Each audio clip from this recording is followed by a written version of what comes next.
धन्यवाद जितेंद्र जी। मूकम करोति वाचालं पंगुं लंघयते गिरिं यत् कृपा तमहं वंदे परमानंद माधवं। मंचासीन मुख्य अतिथि महोदय, स्टार परिवार के हमारे सभी साथीगण,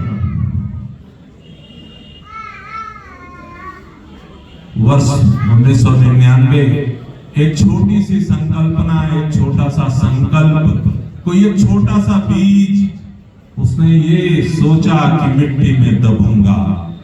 7 तमाम लोग थे, किसी की अरुणिमा, किसी का अजय, ऐसे तमाम साथियों का सहयोग, मार्गदर्शन, स्नेह और एक धारा बनी। उस धारा ने आज इस भागीरथी का स्वरूप ले लिया है, जिसका उद्देश्य तत्कालीन समस्याओं में से सबसे विकट समस्या स्वास्थ्य की समस्या। हिंदुस्तान की अपनी इस परिपाटी में 2 जो सबसे बड़ी समस्याएं समाज की हैं, वो शिक्षा और चिकित्सा। उसमें से उस भागीरथी ने एक प्रयाण तो कर लिया कि अब चिकित्सा का क्षेत्र हमारा होगा। अब हम इसी पूर्वांचल में रह करके अपने सीमित संसाधनों में अपने सामने जो भी मेधा आ रही है उसका रूपांतरण करेंगे, कीमिया करेंगे, एक बदलाव करेंगे। हम बन जाएंगे, हमको जानने वाले नहीं होंगे। आज से 10 साल, 15 साल, 20 साल, 25 साल जब भी ऐतिहासिक मूल्यांकन होगा कि गोरखपुर के छोटे से स्थान से निकली हुई एक संस्था ने कार्य क्या किया, तो वो परिणाम दिखेंगे।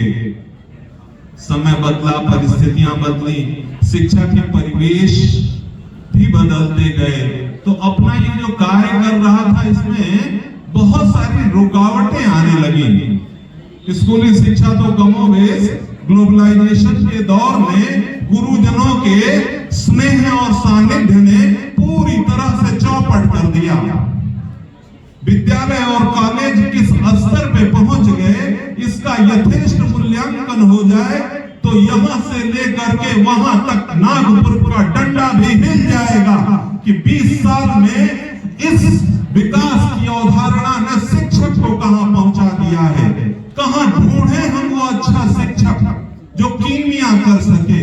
शिक्षक ही विलुप्त होने लगे। आज के दौर में सबसे बड़ा संकट इस देश में आदर्श शिक्षकों का है, और बाजारवाद ने उनको हाशिए में ऐसा पीछे फेंका है कि विकल्प ही नहीं है। जो दिखता है वो बिकता है, हम किसे दिखाना चाह रहे हैं। योगा जैसा कृत्य भी तभी समाज में आ पाया जब वो योग से योगा में रूपांतरित होकर के किसी बाजारी परिवेश में आया, और लाल किले को सहयोग देना पड़ा कि ये हमारी विधा है, देखो मैं बैठ रहा हूं, तुम भी बैठो तो ये फायदेमंद होगा। तो विश्व ने स्वीकार किया। ऐसा ही कुछ आज पूर्वांचल के शैक्षणिक दौर का है। विद्यालय बहुत अच्छे हैं, लोगों ने विद्यालयों से पता नहीं क्या क्या खरीद लिया है और क्या क्या लेकर के जाने की प्लानिंग भी कर ली है। लेकिन जब उन विद्यालयों के अंदर जो दीप शिखा, जो रूपांतरण करने वाली मधुर मिठास ढूंढी जाएगी, तो वो बहुत ही कम निकलेगी। ऐसे ही कोई मंच था जहां बोलने का अवसर मिला था।